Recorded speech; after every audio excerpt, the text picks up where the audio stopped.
So I invite you at this time, if you are so inclined, to close your eyes and to take a few breaths. And as you breathe, allow yourself to just center, to just connect with your own breath, to feel your own feet on the floor.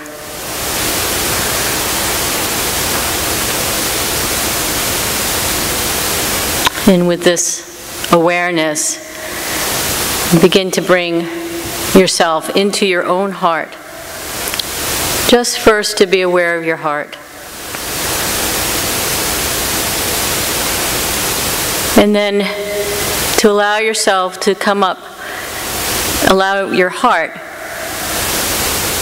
to bring up a hurt, a sorrow, a disappointment. Just allowing the gate of your own heart to open and allow yourself to know and to be with a hurt, a sorrow, or disappointment.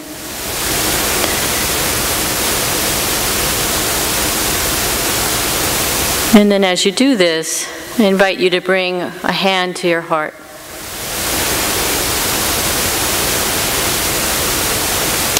And feeling the touch and the warmth of your hand on your own heart.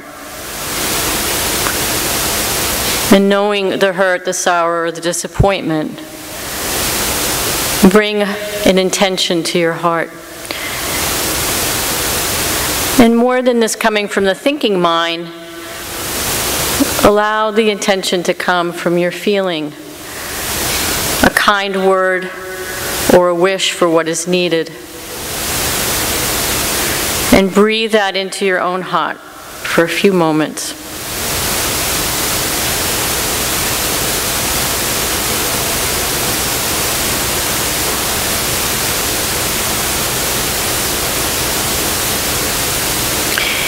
And now from this place of connection to your own heart, bringing both your hands wide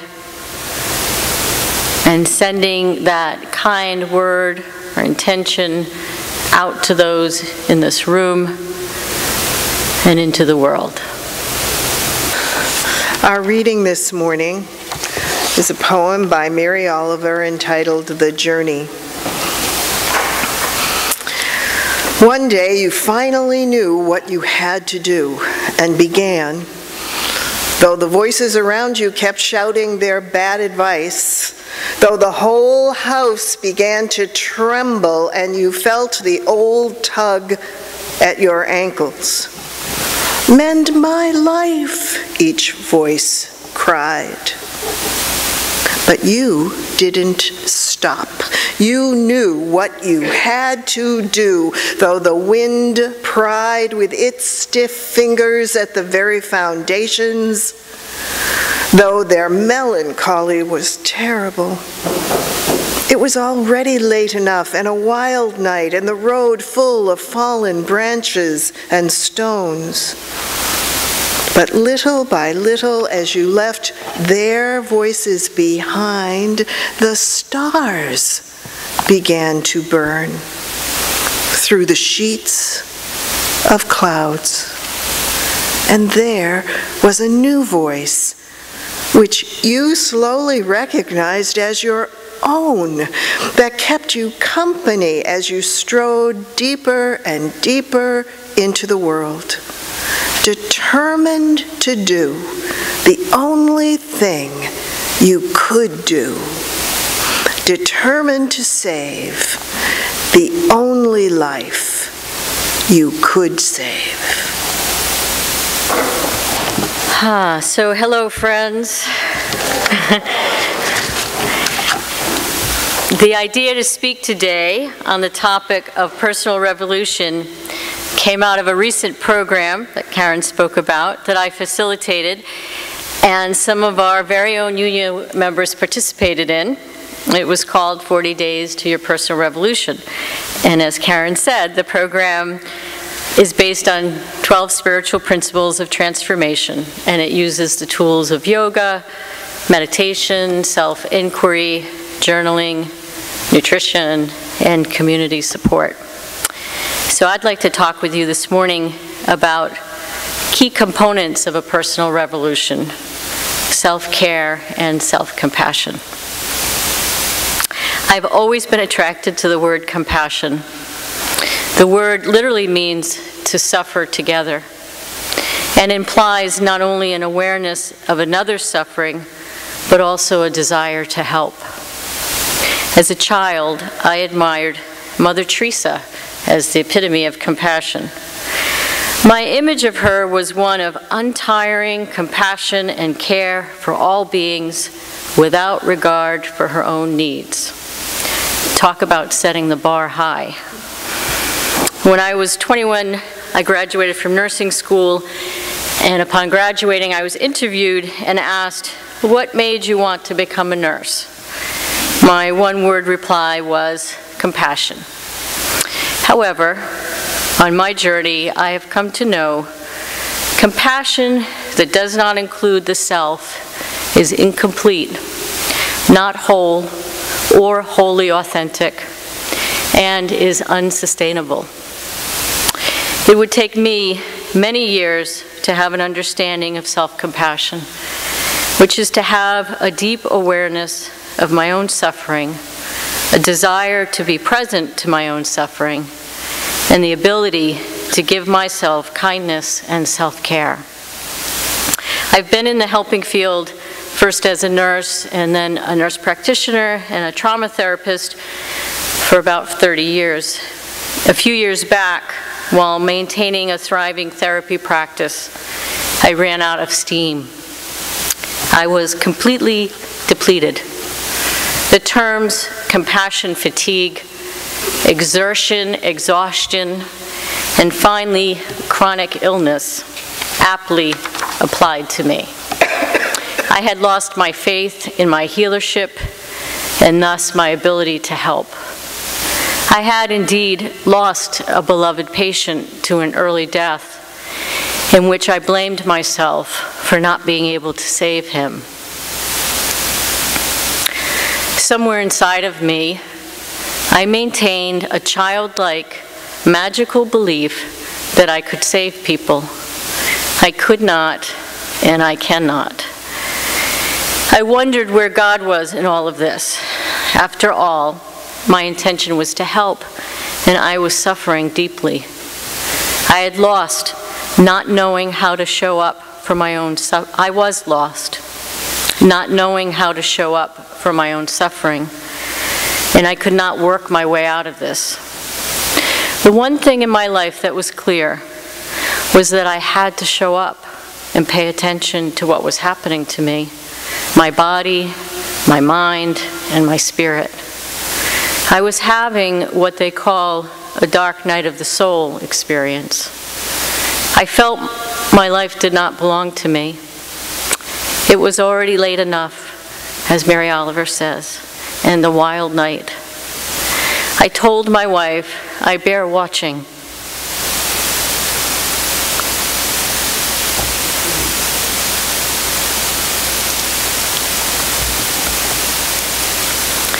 I bear watching, as I did not know where I was going or what would happen to me. My soul was on fire, and I was not sure that it would not end in burning me alive. I never cry in public. Yesterday, when I shared this sermon with my wife, it means it's working, she replied, "Thank you, Kathleen. This is the story about your well, how it was empty, and how you learned to fill it." Yes, in this dark well of mine, I did not want to go down alone, where I found the round coins of all of my wishes laying bare on the floor. Over many months, little by little, I came back home. I had to first acknowledge my own suffering and learn to give care to myself. I am one of those people that secretly believed too much self-care was selfish. So the notion of extreme self-care was out of my comfort zone. But undeniably, it was through taking the actions of self-care that I was brought back into the home of my own heart to tend to my own suffering and find my way to self-compassion, where I do not have to be good or deserving based on what I do in the world to care for myself.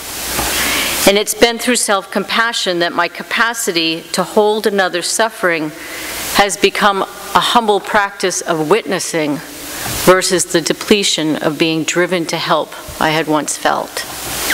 By taking responsibility for my own heart and saving the one life I can be authentically available to others.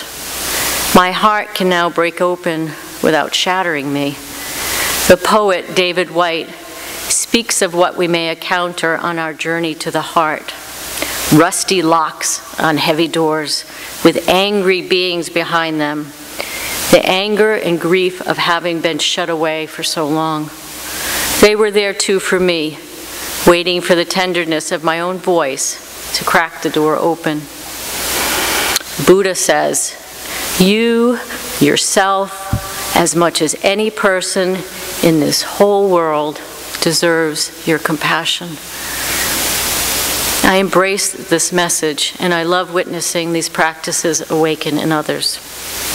Like during the 40-day program, when I watched day-to-day individuals show up for themselves on their mats to practice in all states of being. The courageous act of showing up for yourself is transformative. In yoga, we practice connecting to your own feet, your own breath, your own heart. A practice that can be done on and off the mat in life. I also witnessed individuals speak with great honesty about their blocks to self-care and self-love, to presence themselves. The result was not only personally freeing, but illuminated the interconnected web of life and love that we talk about here at the meeting house. The embracing of one's own heart, which allows connection and resonance to the heart of another, and the one universal heart of being. Buddha also taught that through our lives, we can expect to encounter 4 specific joys and their opposites: pleasure and pain, gain and loss, praise and blame, and fame and disrepute. The world conditions us to seek unchanging pleasure, gain, praise, and fame. The problem is that things don't always work out that way. When we experience pain, loss, blame, and disrepute, we sometimes take it personally, as if something is deeply wrong with us. I know I did. Some years ago, when I was given a 7-year-old child to parent, that due to her life circumstances could not respond to my mothering, I said, "Why me? Why this child?" And I suffered the experience in isolation. After many years, when I was able to see I was not alone in my experience, I was not alone in my suffering, others suffered this way too. When I learned to embrace and pick up the round coins of my wishes at the bottom of my own well and grieve the losses of my own mothering experience, I was able to more fully love my daughter and receive her love in return, present tense included. Equanimity, the state of inner steadiness, which in Buddhism is considered the protector of compassion, releases us from unrealistic expectations about what life should be and allows us to stay centered amid the inevitable highs and lows of being human. I'd like to share with you 3 tenets of self-compassion and a few self-compassion practices. Some of what I share is based on the work of Dr. Christian Neff, a self-proclaimed self-compassion evangelist. Neff states, unlike self-esteem, which in our culture is intricately linked with fluctuating worthiness and comparing ourselves to others, self-compassion connects us with others.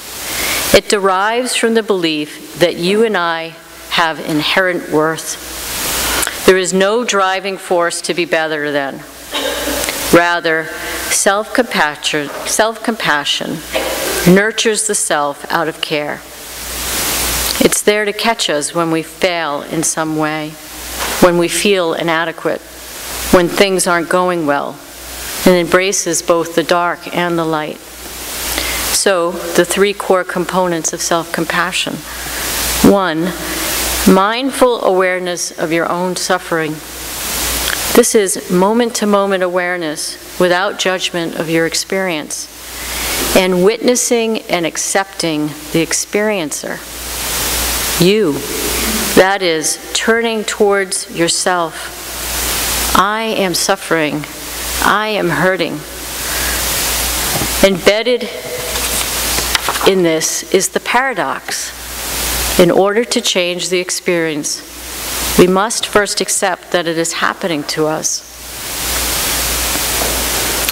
2, suffering is a shared human experience. Self-compassion recognizes that imperfection is part of the shared human experience. We tend to feel isolated and inadequate when we screw up, when things go wrong in our lives. And these feelings of isolation are damaging. Rather, we can recognize failure as part of the plan. We are imperfectly perfect human beings. And in some respect, we are all in the same boat. That is part of the plan we signed up for, being human. 3, responding with an open heart, treating yourself with kindness and care versus harsh criticism or self-judgment. Ultimately, this is being a good friend to yourself. Self-kindness refers to the practice of actively soothing and comforting yourself when you are in distress. So what would this look like, taking these 3 components together? You find yourself experiencing distress. You actively acknowledge this distress. You may say, this is a moment of suffering. I'm not alone in my suffering. Reminding yourself that this is part of the human experience. So this is a moment of suffering. Suffering is a part of life. May I be kind to myself in this moment. May I give myself what I need.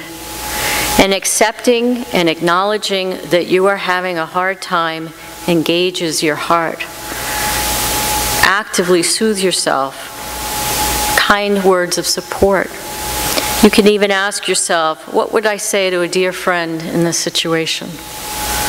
Using touch, like we did earlier, placing a hand on your heart, even giving yourself a hug, stroking your arm or your own face.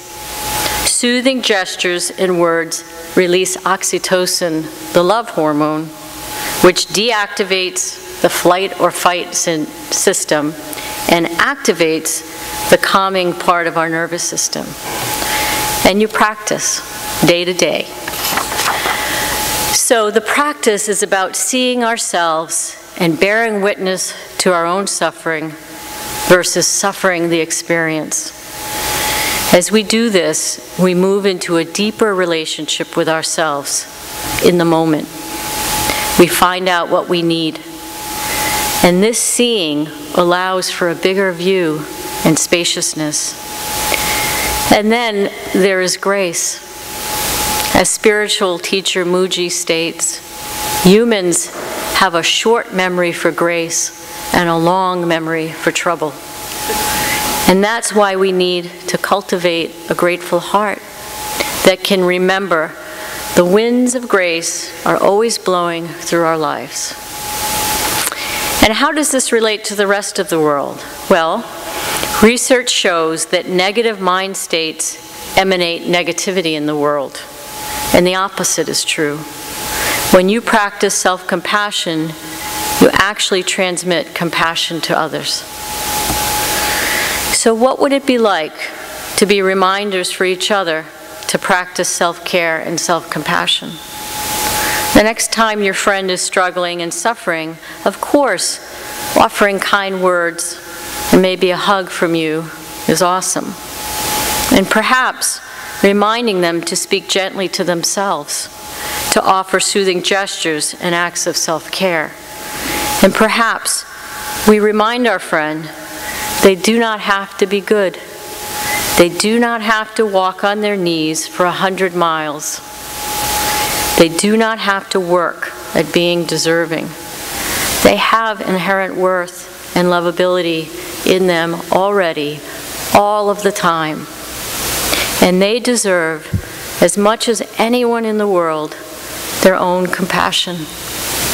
Thank you.